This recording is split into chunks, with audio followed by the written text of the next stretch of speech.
وبكده يا ابو الصحابه اقدر اقول لك مبروك عليك دريم ليجا مود ريال مدريد باحدث الاطقم والانتقالات لسنه 2023. يا صاحبي زي ما سمعت كده لعبه دريم ليجا بباتش نادي ريال مدريد الاسباني.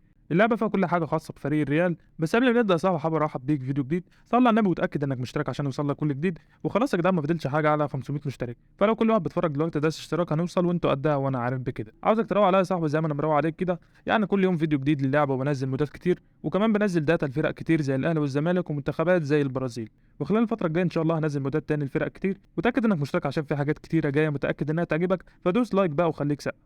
نبدأ فيديو النهاردة بقى يا صاحبي. فيديو النهاردة هنتكلم عن دريم ليجا مود ريال مدريد بأحدث الأطقم والانتقالات لسنة 2023.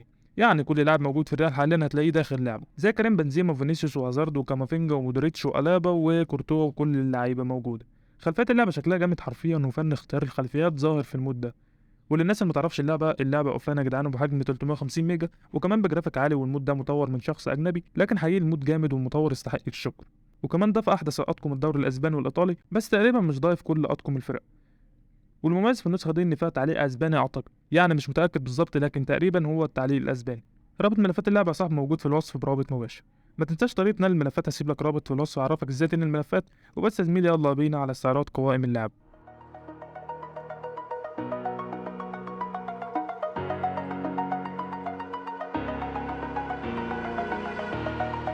Over the edge, feel like I'm floating through the air. The pain I felt is paid for, all is said and done. Oh, I am restricted, fixed upon the web. I need to kick the habit that my mind is breathing in. Break out, I've got to see. Spent all my life holding all of it closely. I played it innocent, a feel of discontent. I'm finally facing it all, fearless.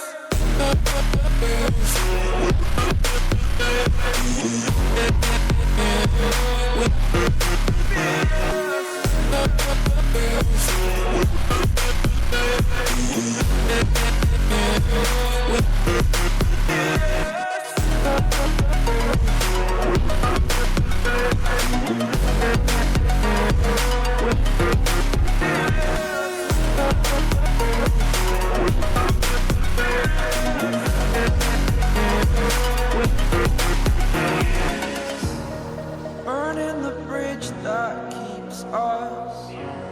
I'm here and I'm feeling fearless. Exaggerated, that's what you assume. The story's over now.